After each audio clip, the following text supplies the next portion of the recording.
listening to KPG 66.5, Dinosaur Talk Radio, your favorite prehistoric podcast for research, entertainment, and all things dinosaurs.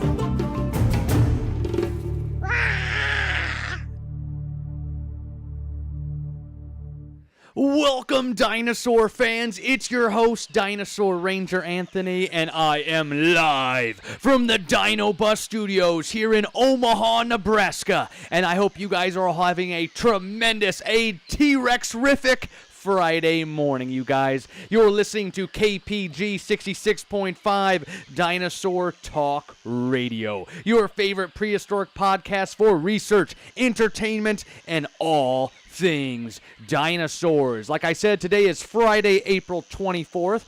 I hope everybody's having a great morning so far, you guys. It has been terrific here at the Stomp Chomp Roar House. Now, you guys, this week has been a light week for as far as live performances, you guys. I did a few virtual lessons for my Patreon kids, so shout out to all of them. We talked about the Bone Wars on Wednesday as we dug into that epic battle between O.C. Marsh and Edward Cope, you guys, talking all about the Bone Wars. Then I did an out-school lesson, you guys, on the Spinosaurus. Had tons of fun meeting those learners as well. I've been building all kinds of props this week, so as you know, you've heard me talk about the tale of America's greatest dinosaur. So I'm building all those props, you guys, for the show this summer, and it's going extremely well. Only a few more props I got to get done before we start rehearsing the show. We're just a little bit over a month out until our very first library show. Well, yesterday on Facebook, I posted our 2026 summer library schedule. So if you live in the Nebraska area, even Wyoming, I'm going to Wyoming this summer. But anyway, if you live in the area, you can check out all the Nebraska libraries and the one Wyoming library I'm going to this summer. It's going to be dynamite. What day was that? On Wednesday, I also had breakfast with my dad and my brother. Had tons of fun talking with them, catching up a little bit more this week. And then yesterday was World Book Day. So I was invited to We Rock the Spectrum Gym, you guys. They're one of the Dino Bus sponsors. You can kind of see their logo right there behind my shoulder on the Dino Bus.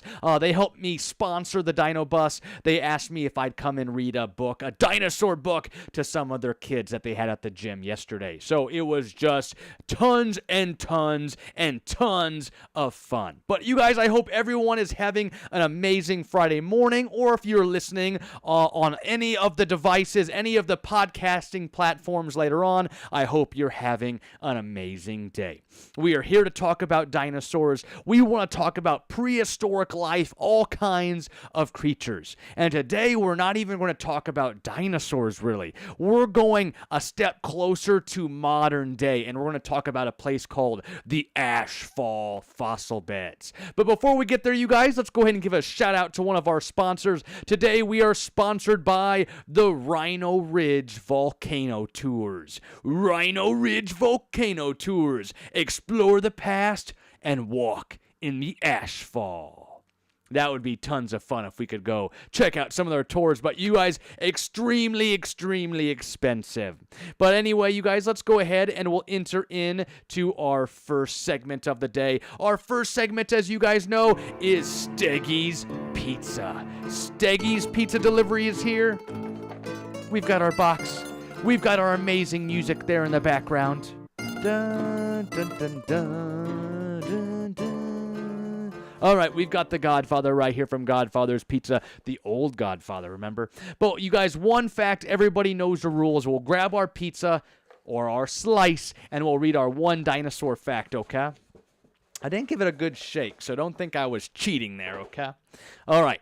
Parasaurolophus had a large crest on its head that may have helped it make sound. That's right, you guys. So when we look at the head crest of duck-billed dinosaurs, specifically our Parasaurolophus, I got one right up there, there's hollow chambers. So scientists believe, you guys, that they're able to pump air up through their nostrils. It's going up into that head crest through those hollow tubes and then making its way back down, you guys, making giving it somewhat of a foghorn-like noise. So when I go do my live shows, I have I don't know, even remember what it's called. It became famous a few years ago, probably more like 8 years ago now in the World Cup. The Vazula or something. It's this big horn, you guys, and they were all blowing it down in South Africa. And it was just driving people crazy that were watching on TV. But I bought one of those, you guys, and that is what I use to replicate the duckbill dinosaurs as they're all talking to each other in their herd.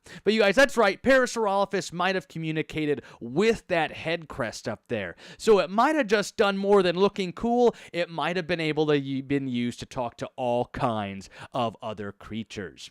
But that was Steggy's Pizza. One fact, everybody knows the rules. All right, let's move into our episode lesson for today. We want to talk about the Ashfall fossil beds. And if you see right there behind me, I have someone with me today. I brought one of my fossils from my show gear that I've used over the last few years. So if I grab this friend off of the other pizza boxes, it is a giant prehistoric creature. Here, let me switch the camera up to our other camera, okay? Kaboom! There we go. All right, there you guys can see it right there. This is a teleosaurus. Say that 3 times fast. Teleosaurus, teleosaurus, teleosaurus. So this one is a prehistoric rhinoceros, you guys. And it's who we're going to talk about today, okay? So this one, think of a hippo, so like a big barrel-bodied hippopotamus, but it's actually a rhinoceros. So it has a small little horn up there. It's got those, you know the letter pi looks like? If you look at like a scientific calculator, pi. You'll learn all about that as you get into high school and whatnot. But its teeth are kind of shaped like the symbol pi. And then it has those kind of scary teeth up there in the front, you guys. But it's just helping it get all kinds of vegetation, all kinds of things to eat, all right? So this one is a prehistoric rhinoceros. We still have rhinos today, even though Teleosaurus right here sadly went extinct. This one, you guys, he's extinct, but we still have rhinos today, and some of them are extremely endangered. So we gotta protect our rhinos. They're just super cool creatures. All right, you guys, but I got a sad story, okay? I should have brought some Kleenex. That would have been just tremendous. But it's very, very sad, so be prepared, okay? The story of the Teleosaurus. All right, you guys, I tell this one all the time when I go to schools, daycares, libraries, all kinds of fun stuff. All right, let me set the stage, you guys. We're going to go back, way back, 11, 12 million years ago, you guys, to prehistoric Nebraska. And that's where I live. Go Cornhuskers. But okay, the rhinos are enjoying a nice sunny day. It's like imagine an African savanna, but right here in Nebraska. And what happened, you guys? What happened? A volcano exploded, and all the volcano ash went up into the sky, and this was 1,000 miles away. All the volcano ash went up into the sky and started drifting, the wind currents blowing it closer and closer to Nebraska. And you guys, the ash got here, and it started falling down on our rhinos. And our rhinos started breathing all that icky volcano ash. And it's really bad for their lungs and their body. So then our rhinos maybe ran off to the watering hole. And you guys, they started drinking the water. Now they're breathing volcano ash, drinking volcano ash. And like I said, it's very, very bad for their bodies. The ash, you guys, is like tiny, tiny, tiny little pieces of glass. Little shards of glass. So you guys, our rhinos are breathing that into their lungs. And it's very, very bad for their bodies. So then, as you can guess it, our rhinos sadly died right there at the watering hole, you guys. Their bodies would sink down into the mud, into the sand, into the ash, and they would be preserved in time, and their bodies would be turned into fossils. So you guys, we find all their fossils right there encased in these giant ash layers. And like I said, this is right here in Nebraska, just a few hours away from where Ranger Anthony lives, okay? So where specifically is the Ashfall fossil beds? Now, it's located in northeastern Nebraska between Royal and Orchard, Nebraska, okay? One of the biggest little towns up there, O'Neill, is a popular Irish town up there. So you guys, what happened was volcanic ash traveled over 1,000 miles from modern-day Idaho, and the rapid fall of ash from this Yellowstone Bruno Jarbidge supervolcano preserved the animals in 3D. So you guys, not even the small bones of birds or turtles were crushed by the sedimentary rock layers. This is due to the ash layers protecting their bodies perfectly. So all these creatures that died there at this watering hole long ago, they're well preserved. Their fossils, they're still somewhat 3D preserved, so they're not going to be kind of compacted down within the sedimentary rock layers, okay? So this is Ashfall fossil beds. Essentially, a volcano exploded over in Idaho in that Yellowstone hotspot, the Bruno Jarbidge supervolcano. All that ash came towards Nebraska, landed right here, and pretty much kind of suffocated out these prehistoric mammals and reptiles, okay? Because dinosaurs are long gone. We just had these super cool prehistoric rhinos, okay? And a handful of other creatures that I'll talk about as well in just a minute, okay? So they're preserved in these layers of ash. But you guys, what creatures were found in the volcanic ash layers here in Nebraska, you ask? So there's over 100 barrel-bodied rhinos, 5 species of horses, 3 species of camels, saber-toothed deer, dogs, turtles, giant tortoises, and birds. So it's not just prehistoric rhinos, the teleosaurus. They just find the abundance of them, okay? There's over 100 of their fossils. Plus those horses, camels, that's right, there was camels even here in North America. We had saber-toothed deer, dogs, very early dogs, so not like my German Shepherd that's inside right now. We got turtles, giant tortoises, and birds, okay? Now, you guys, fun fact, the smaller animals are found below the larger animals in the ash layers.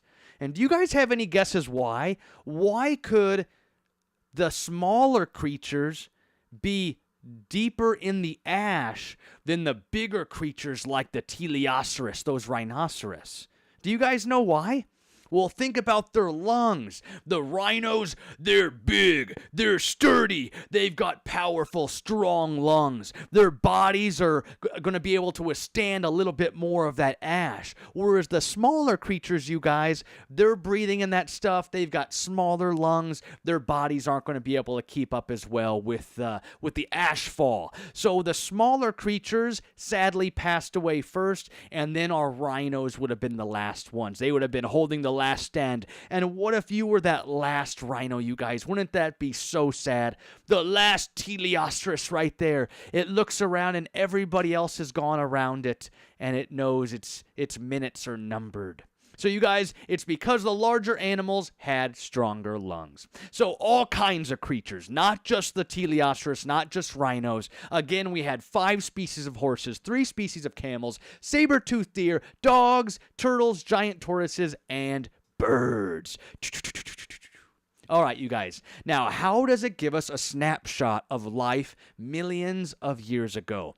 So how does this specific fossil site give us so much evidence of, you guys, of life millions of years ago? So you guys, Ashfall preserves the late Miocene ecosystem from around 12 million years ago. And it's famous because many of the skeletons were preserved almost exactly where they fell.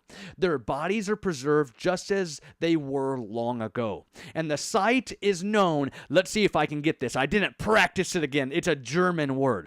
The Lagerstätten. The Lagerstätten. The Lagerstätten. So a Lagerstätten, you guys, Lagerstätten. Lagerstätten. Can you guys say that? Lagerstätten. Lagerstätten.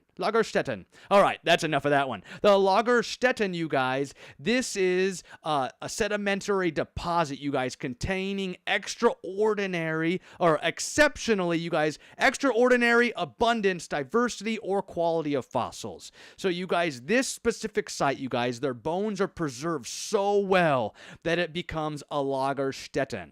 And you guys, like I said, this is a sedimentary deposit containing extraordinary abundance, so a large amount, diversity, so all kinds of different creatures, or quality of the fossils, how well they're preserved. Now, these rare sites offer exceptional details into the past, so it just shows us so much from almost what life was like so long ago. The creatures are also perfect. Their bodies, their fossils are so well preserved. The ash protected them. It was almost like instead of putting all their bones in between rocks, it's almost like they put them in between pillows. So they're all in those ash pillows protected, and that is giving us that Lagerstätten. Now, you guys, just picture an African savanna watering hole, but with all the animals we listed above in the middle of nowhere here in Nebraska. It's a prehistoric Pompeii, and a fossil site that doesn't get enough love as it deserves. So it's just totally cool, you guys. And I even, right there, I got a book on it. My, let's see, someone got it for me. I think my wife's grandma, Grandma Sherry and Grandpa Frank got it for me for Christmas a few years ago. But it's called Rhinos in Nebraska. A very good read, you guys, by Allison Pierce Stevens.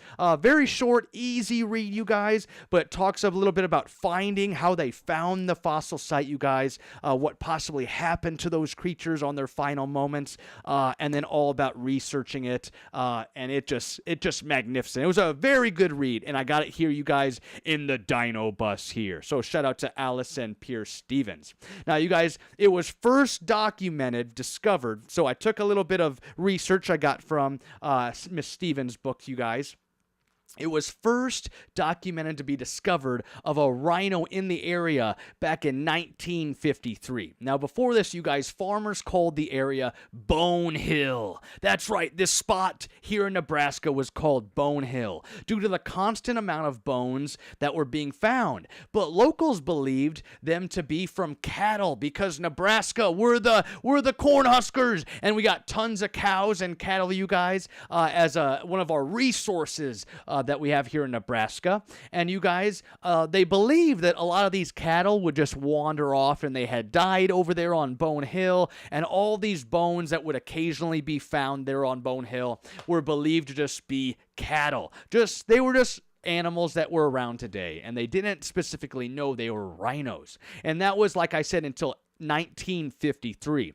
A father and son were exploring the gullies, you guys, and found a skull eroding away from the cliffside.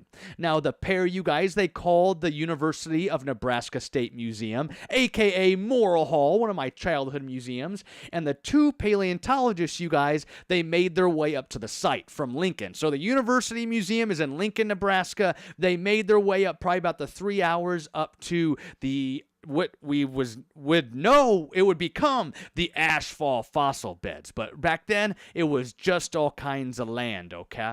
So these paleontologists went up there, you guys, to explore the site. They dug out the skull and identified it as an ancient rhinoceros, the Teleoceros. And the pair, you guys, the duo, took notes, coordinates, and they even took airplane pictures of the site before heading back to Lincoln.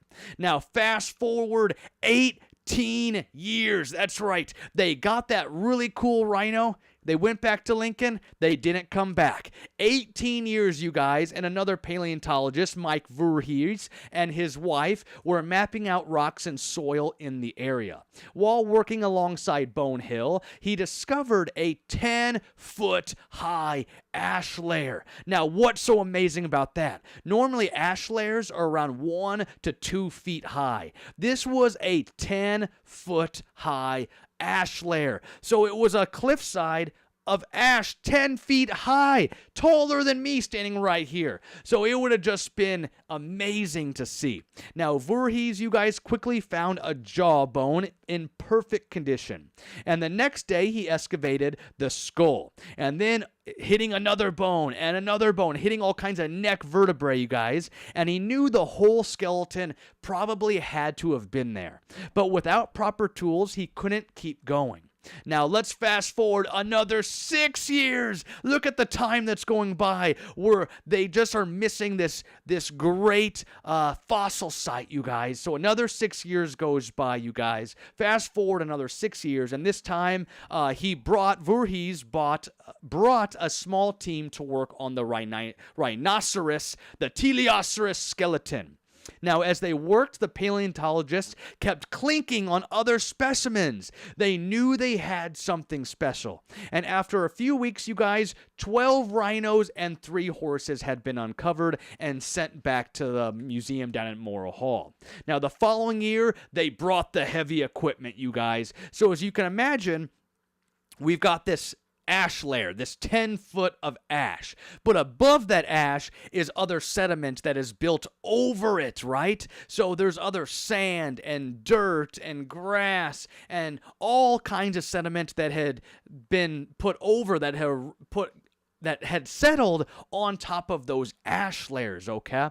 So the team brought in some heavy equipment to help the paleontologists begin to move around another 10 feet of sand, soil, and rocks that laid or rest above these ash layers. And the fun had truly just begun, you guys. Now, the Nebraska Game and Parks Foundation purchased the land in 1986, and the historical park, and it was became a historical park, was opened, or the actual park itself was opened in 1991, and it became a national natural landmark on May 9th, 2006. And that's just 15 days away from right now. So they're about to celebrate their 20th anniversary of becoming a national natural landmark. So super cool for those guys up there, you guys. So tons of fun. Essentially, a volcano 1,000 miles away trapped all these creatures on that sad day around 12 million years ago.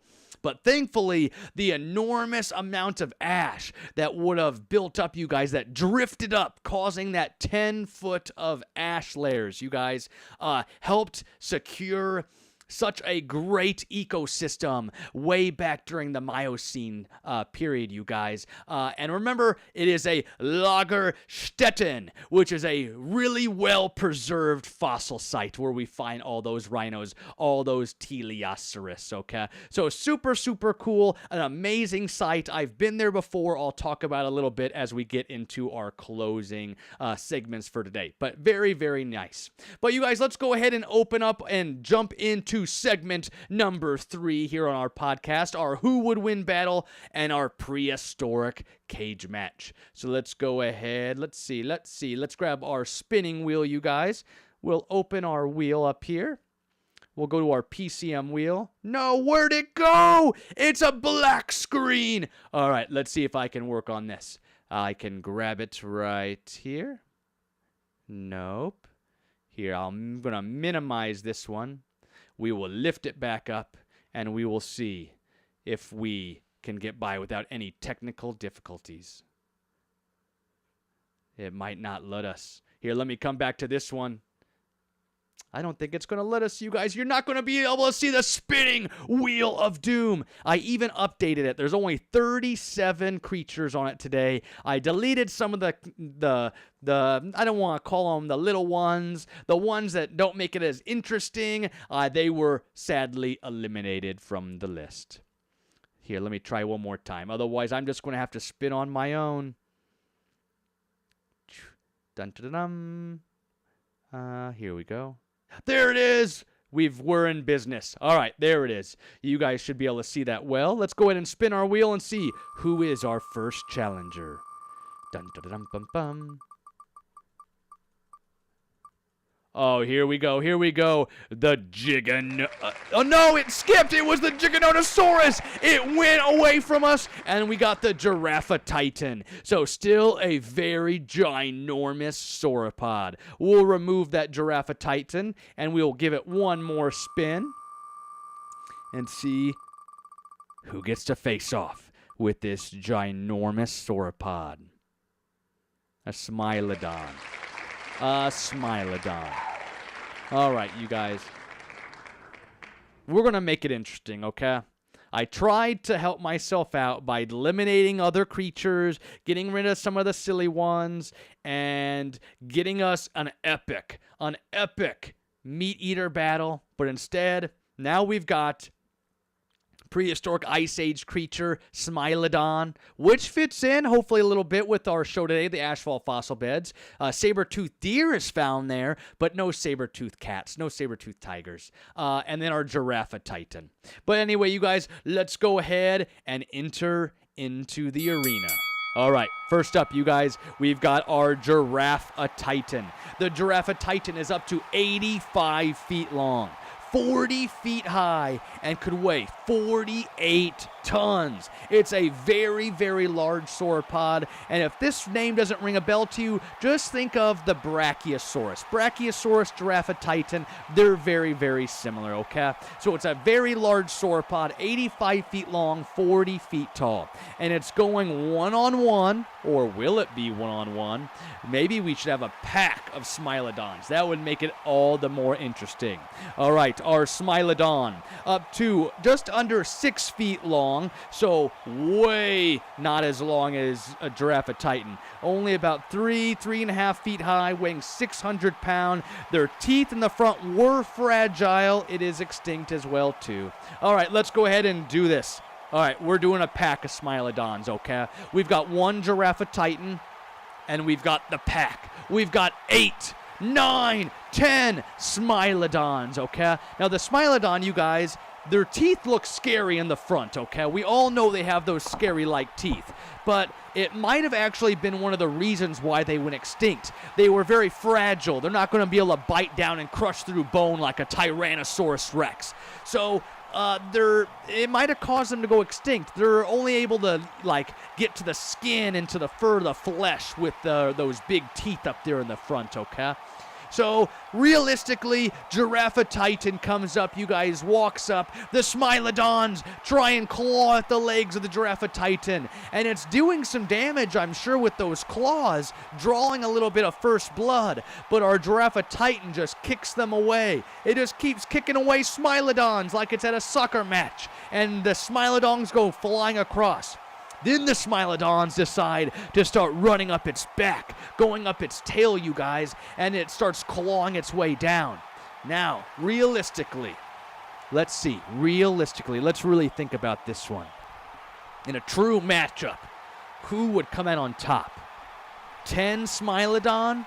Now, I know Giraffatitan's probably going to smash a few of them, all right? A few of them are going to get kicked, and they're going to get sent flying or crushed, and a few of them are going to go down.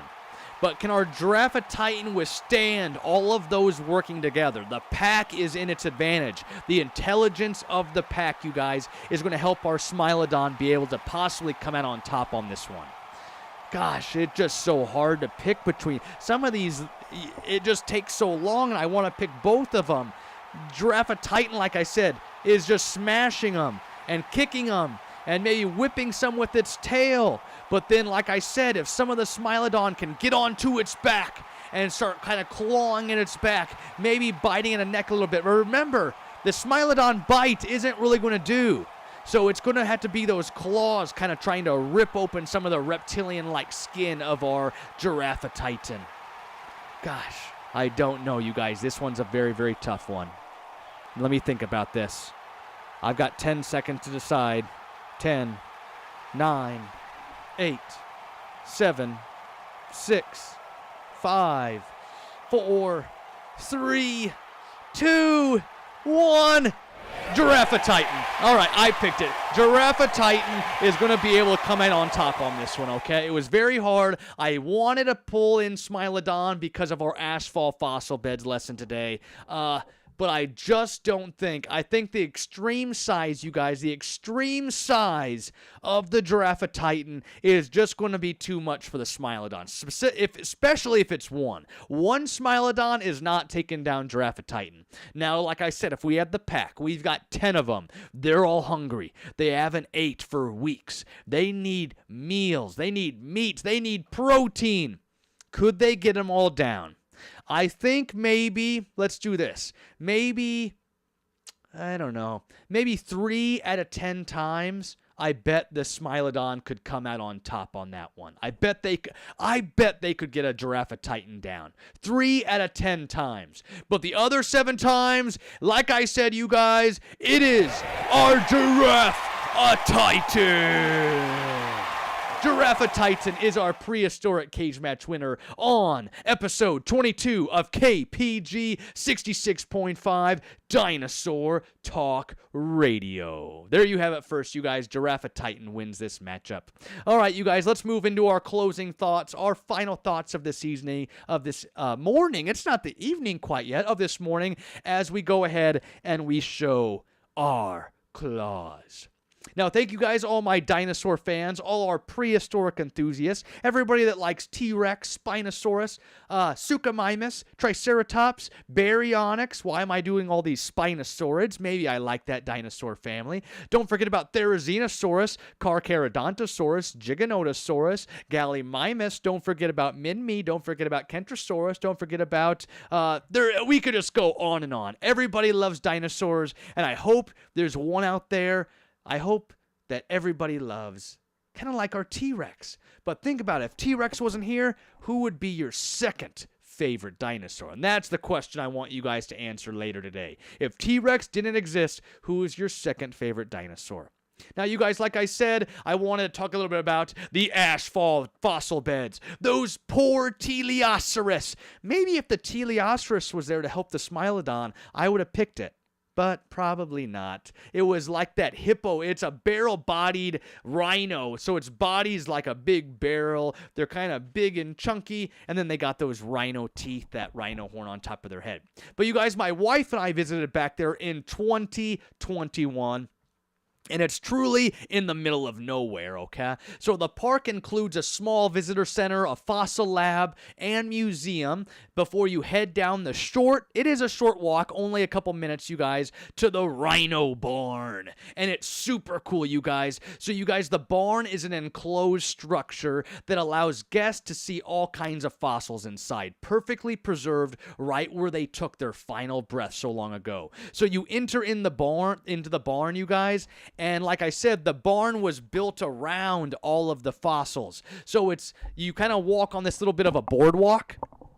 Fix my microphone. There we go. So as you walk in on somewhat of a boardwalk-like thing, they got railings, so you can't jump on and play with the fossils, because that wouldn't be very good for science. But you can overlook the rail, and you just see them all laying there. Now, it's not all 100 rhinos, because some of them were excavated out.